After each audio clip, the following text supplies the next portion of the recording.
अस्सलामुअलैकुम दोस्तों। आज की इस वीडियो में हम बात करेंगे कुरुलुश उस्मान के हालिया वाक़यात और आने वाली क़िस्त के मुमकिना सिनेरियो के बारे में। इस कहानी में सियासत, मोहब्बत और इक़्तिदार की जंग एक साथ नज़र आ रही है। प्रिंसेस आसपूरचा और ओरहान की शादी का ख़त। सबसे पहले बात करते हैं एक ऐसे ख़त की जिसने दो ज़िंदगियां हिला कर रखती हैं। ये ख़त प्रिंसेस आसपूरचा खातून और नीलुफर खातून की ज़िंदगी में एक बड़ा तूफ़ान ले आया है। सवाल ये है कि किसके मन में लड्डू फूट रहे हैं और किसकी किस्मत के तारे टूट रहे हैं। ऐसा लगता है जैसे नीलुफर और आसपूरचा के हाथों की लकीरें कहीं न कहीं जाकर मिलती हैं, क्योंकि दोनों की तकदीर में एक ही नाम लिखा हुआ नज़र आता है, और वो नाम है ओरहान बे। कहानी के मुताबिक एक अहम ख़त एम्परर की तरफ से आया है, जिसमें अपनी बेटी प्रिंसेस आसपूरचा को वाज़े तौर पर मशवरा दिया गया है कि सियासी मफाद की खातिर ओरहान बे से शादी कर लो। ये ख़त आसपूरचा और नीलुफर दोनों की ज़िंदगी में वबाल बनकर आ गया है, क्योंकि इस फैसले से किसी के दिल में खुशी के शादियाने बजेंगे और किसी का दिल जल जाएगा। ज़्यादातर इम्कान यही है कि आसपूरचा शायद इस फैसले पर बहुत ज़्यादा खुश ना हो, लेकिन वो खफा भी नहीं होगी, क्योंकि वो जानती है कि ये एक सियासी इत्तेहाद है। लेकिन दूसरी तरफ नीलुफर खातून के लिए ये फैसला बहुत मुश्किल होगा। मुमकिन है कि वो दिल पर पत्थर रखकर इस फैसले को कबूल कर ले, लेकिन दिल के अंदर एक दर्द हमेशा बाकी रहेगा, क्योंकि कहा जाता है कि एक म्यान में दो तलवारें ज़्यादा देर तक नहीं रह सकतीं। अलाउद्दीन का शाहिनशाह बे को 3 दिन का अल्टीमेटम। अब आते हैं कहानी के सबसे ख़तरनाक मोड़ की तरफ।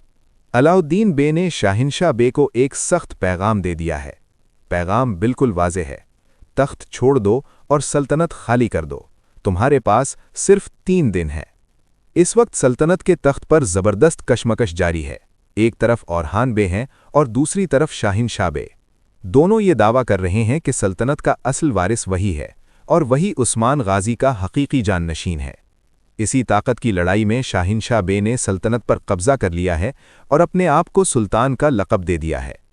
दूसरी तरफ ओरहान बे ने बड़ी हिकमत अमली के साथ अलाउद्दीन बे को अपना पैगाम रसां बनाकर शाहिनशाह बे के पास भेजा, और इस पैगाम में साफ साफ कहा गया, तुम्हारे पास सिर्फ 3 दिन है सल्तनत खाली करने के लिए, वरना इसके नताइज बहुत ख़तरनाक होंगे। लेकिन शाहिनशाह बे ने गुस्से में आकर इस अल्टीमेटम को मुस्तरद कर दिया, जिसका मतलब साफ है, मैं जंग के लिए तैयार हूं, आ जाओ, फैसला मैदान जंग में होगा। फ्लैवियस की हकीकत। इसी दौरान एक और बड़ा सवाल भी सामने आया है, यानी फ्लैवियस की किस्मत। क़िस्त के आखिर में फ्लैवियस को शदीद ज़ख्मी हालत में दिखाया गया और वो कलिमे शहादत पढ़ते हुए नजर आए। इस मंजर ने बहुत से नाजरीन को ये यकीन दिलाया कि शायद फ्लैवियस की मौत हो चुकी है। अगर फ्लैवियस को कुछ हुआ तो इसका बदला फातिमा खातून और ओरहान बे लेंगे।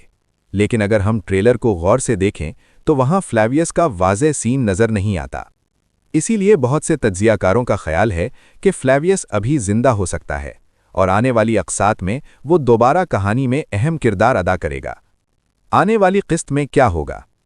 दोस्तों, आने वाली क़िस्त में गालिब इम्कान यही है कि फ्लैवियस की असल हालत सामने आएगी, अलाउद्दीन बे के हमले का नतीजा वाज़े होगा, ओरहान बे की शादी का मामला मज़ीद आगे बढ़ेगा और तख्त के लिए जंग मज़ीद ख़तरनाक शक्ल इख्तियार करेगी। आपका क्या ख्याल है? क्या फ्लैवियस वाकई शहीद हो चुका है या ये भी दुश्मनों को धोखा देने की एक बड़ी चाल है? अपनी राय कमेंट्स में ज़रूर बताएं, और अगर वीडियो पसंद आए तो लाइक, शेयर और चैनल को सब्सक्राइब करना ना भूलें।